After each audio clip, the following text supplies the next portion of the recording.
Salve, salve pessoal! Prontos para mais um vídeo?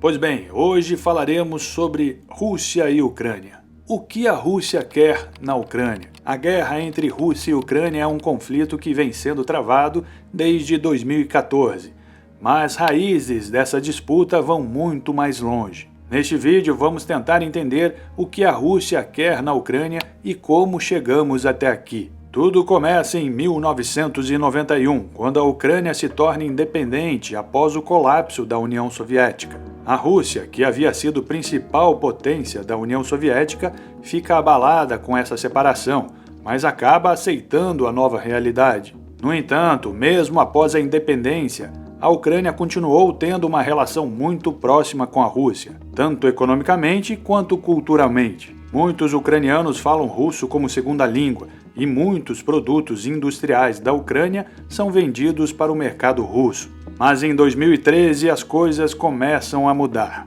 O presidente da Ucrânia, Viktor Yanukovych, está prestes a assinar um acordo que o ligaria mais ainda à Rússia, mas uma onda de protestos toma conta do país. Os manifestantes querem que a Ucrânia se aproxime mais da União Europeia e não da Rússia. Yanukovych acaba sendo deposto e um novo governo mais próximo da União Europeia é eleito. A Rússia fica furiosa com essa mudança de rumo e em 2014 anexa a Crimeia, uma pequena península ucraniana que é considerada importante para a segurança militar russa. A Ucrânia e muitos outros países condenam a anexação da Crimeia como ilegal e as relações entre Rússia e Ucrânia ficam ainda mais tensas. Em seguida, separatistas pró-russos começam a se levantar no leste da Ucrânia e a Rússia é acusada de apoiá-los militarmente. O conflito se intensifica ainda mais em 2015, quando o avião da Malaysia Airlines, que voava da Holanda para a Malásia, é abatido sobre o território controlado pelos separatistas. Todas as 298 pessoas a bordo morrem. A Rússia é acusada de ter fornecido o míssil que derrubou o avião, mas nega qualquer envolvimento. Desde então, o conflito se arrasta, com os separatistas controlando grandes áreas do leste da Ucrânia e os combates ocasionais continuados até os dias de hoje. Apesar de alguns esforços para resolver o conflito através de negociações, as tensões entre Rússia e Ucrânia sempre foram altas. A Rússia sempre alegou que está protegendo os direitos dos russos na Ucrânia, enquanto a Ucrânia afirmava que a Rússia estava tentando desestabilizar o país e reverter o seu curso rumo à União Europeia. Em 2020, a Rússia enviou tropas para a fronteira com a Ucrânia, e isso fez com que aumentasse a hostilidade entre as duas nações e o clima esquentou, confirmando assim os temores do iminente conflito. Neste período, o governo ucraniano também estava enfrentando problemas internos, com o presidente Volodymyr Zelensky recebendo críticas por sua gestão da crise da Covid-19 e pelo seu suposto envolvimento em escândalos de corrupção, deixando assim o país mais vulnerável à pressão externa. Diante de todos esses obstáculos, a esperança de que a paz pudesse ser alcançada entre a Rússia e a Ucrânia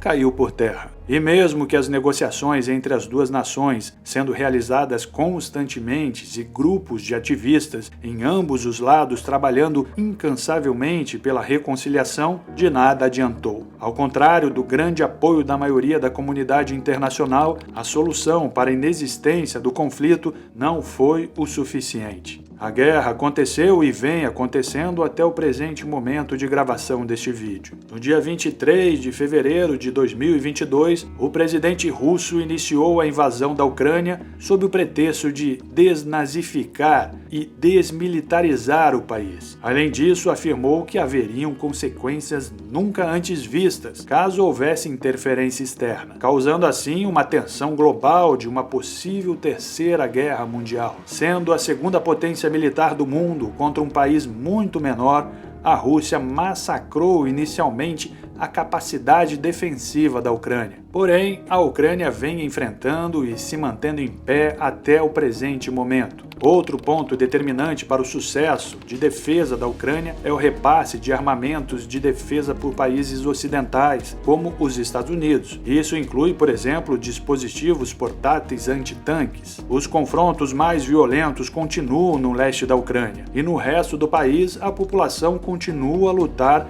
contra o frio e os cortes de eletricidade provocados pelos ataques russos às infraestruturas vitais do país. Desde o início do conflito, países do Ocidente e da Europa sancionaram a Rússia em diversas áreas. A invasão e as sanções ocidentais levaram a aumentos acentuados nos preços de fertilizantes, trigos, metais, energias, propiciando uma crise alimentar e uma onda inflacionária na economia global. Assim, logo após a invasão da Ucrânia pela Rússia, os preços internacionais do petróleo atingiram seus níveis mais altos desde os registrados lá em 2008. Ativos de bancos russos foram congelados em diversos países, bem como os de oligarcas russos e pessoas ligadas ao governo de Vladimir Putin. Vários bens desses empresários foram apreendidos por outros governos, assim como essas pessoas foram impedidas de viajar até outros países. O rublo atingiu a mínima recorde e o Banco Central russo suspendeu por diversos dias as negociações na Bolsa de Valores de Moscou. Um dos mais duros golpes foi a exclusão dos bancos russos do sistema global de pagamentos SWIFT, o que isolou ainda mais a Rússia no ambiente de negócios internacional. Assim, os impactos à economia global foram e continuam sendo grandes. A certificação do gasoduto Nord Stream 2, um grande e importante projeto para transporte e combustível fóssil entre Rússia e Europa, também foi suspenso pela Alemanha. No final de novembro, o Parlamento Europeu reconheceu, em um ato simbólico, a Rússia como um Estado patrocinador do terrorismo e como um Estado que usa meios de terrorismo, continuando o isolamento diplomático em que o país se encontra desde então. O que a Rússia quer da Ucrânia, então? É difícil dizer com certeza, mas alguns acreditam que a Rússia quer manter o controle sobre a Ucrânia para garantir o acesso aos seus pontos no Mar Negro e para impedir que o país se aproxime demais da União Europeia e dos Estados Unidos. O que aparentemente nos mostra que vem sendo um grande tiroteio no pé.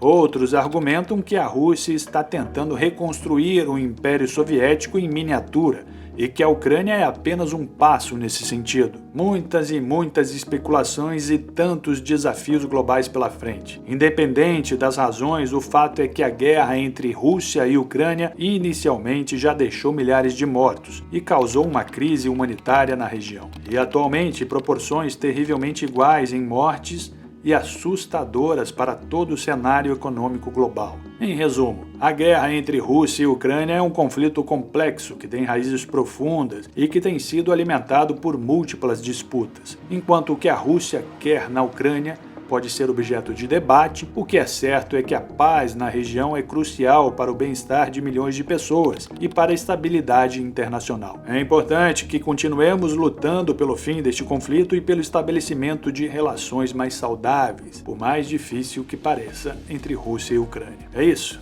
Nos vemos no próximo. Tchau!